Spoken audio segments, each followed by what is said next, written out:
रियाज माला, संगीत साधकों की डोर।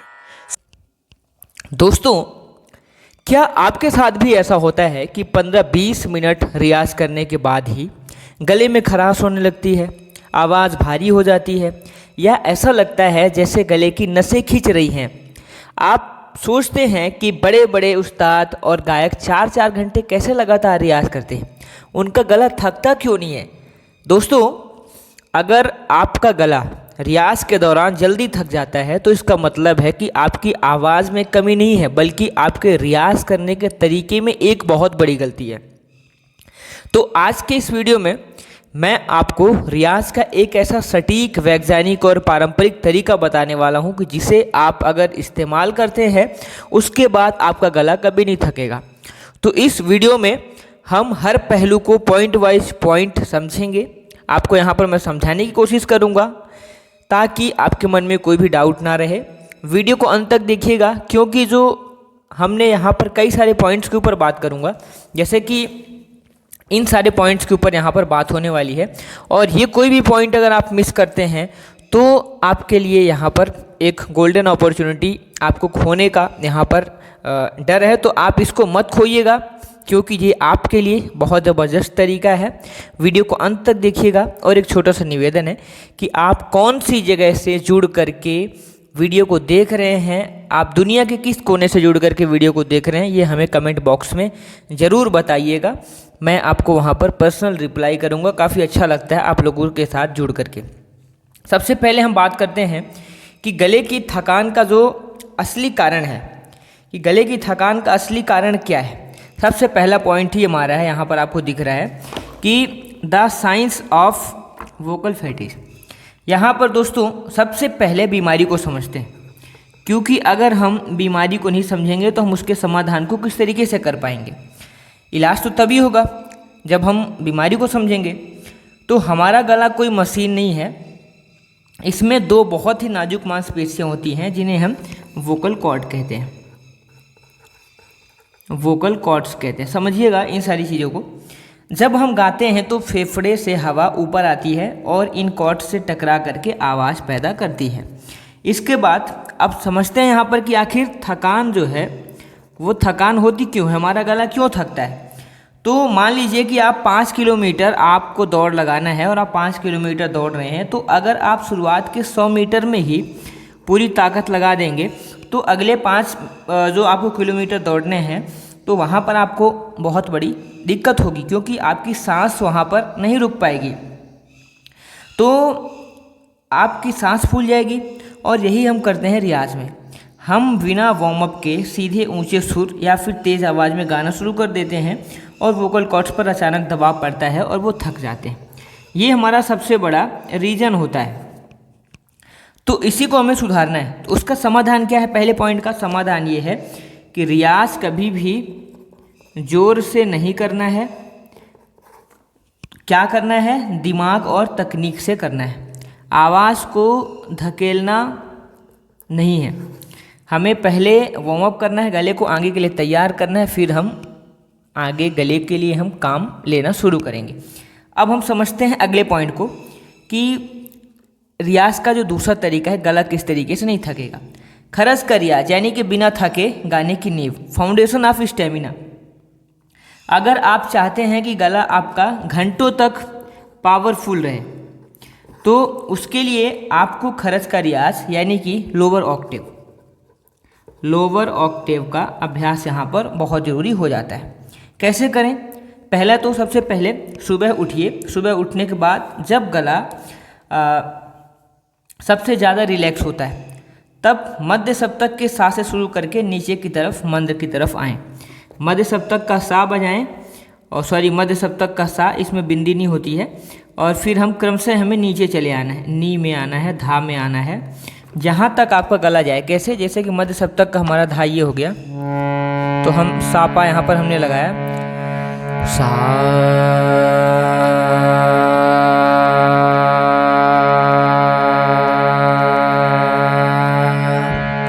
सा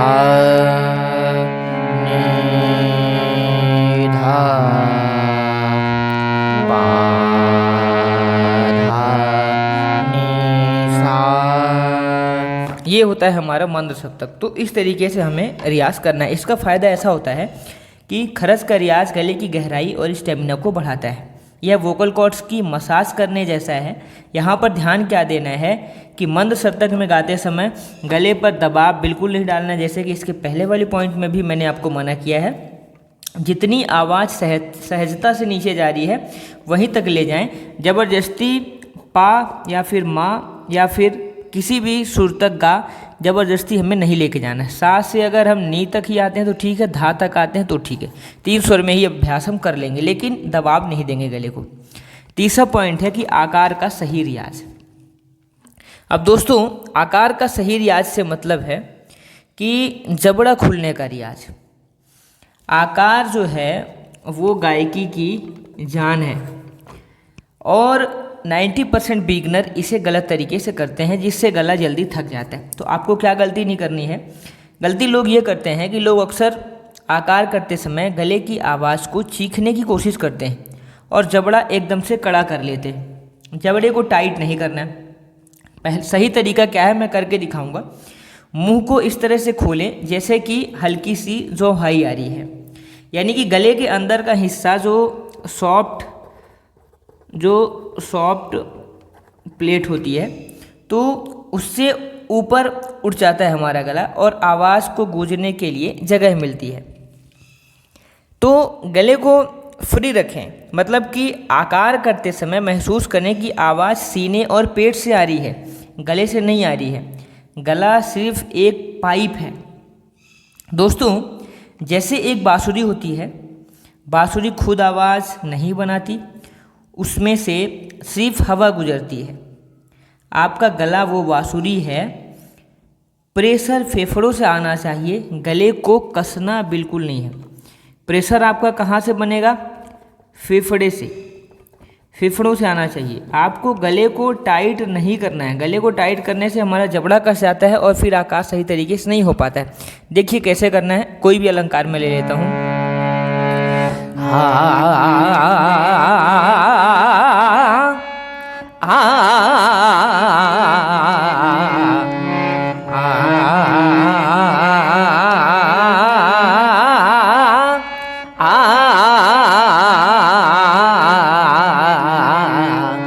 सारे गरे गम गम प म प ध प ध नि ध नि सा सा नि ध नि ध प ध प म प म ग म ग रे ग रे सा।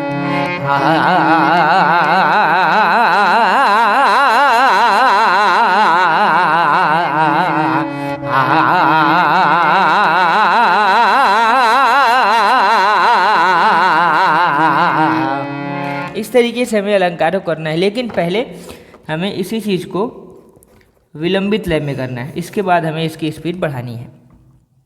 दोस्तों, अगला पॉइंट है कि सांस लेने की तकनीक, यानी कि गला थकने का सबसे बड़ा कारण है सेलो ब्रीदिंग।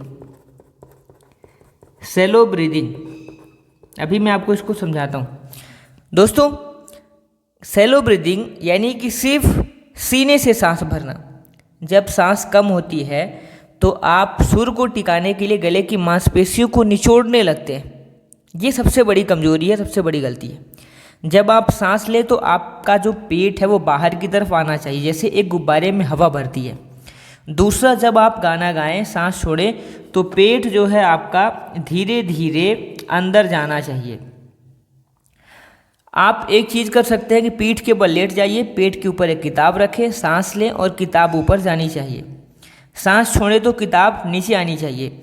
इस तकनीक को रियाज में शामिल करें और सारा लोड गले से हटा करके डायाफ्राम पर आ जाएगा। गला कभी भी नहीं थकेगा। ये सबसे बेस्ट तरीका होता है। अगला है कि रियाज के बीच में जो ब्रेक का नियम है, इस नियम को मैं 20 और 5 का नियम बोलता हूँ। इसको चलिए अभी हम समझते हैं। 20 और 5 का नियम क्या है?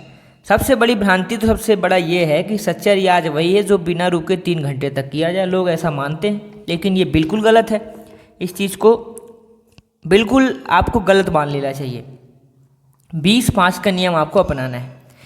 पूरे 20 मिनट फोकस के साथ रियाज करें, फिर 5 मिनट का आपको वोकल रेस्ट देना है। 20 मिनट आपको यहाँ पर रियाज करना है, फिर 5 मिनट का रेस्ट देना है।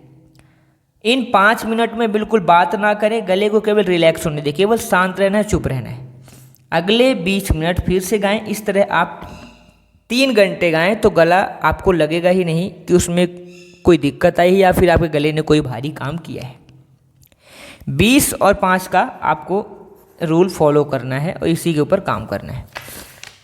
अगला पॉइंट है हमारा कि गले का रख रखाव, यानी कि देसी और प्राकृतिक उपाय। यहाँ पर कुछ मैं बताने जा रहा हूँ आपको कि अच्छा रियाज सिर्फ हारमोनियम या तानपुरे से ही नहीं होता, बल्कि किचन से भी शुरू होता है। तो गले को हाइड्रेटेड रखना सबसे ज़रूरी है। सूखे वोकल कॉर्ड्स आपस में रगड़ खाते हैं और छिल जाते हैं, जिससे थकान होती है। गले को जादुई रूप से ठीक रखने वाला उपाय जो है मुलेठी। मुलेठी गले के लिए अमृत है।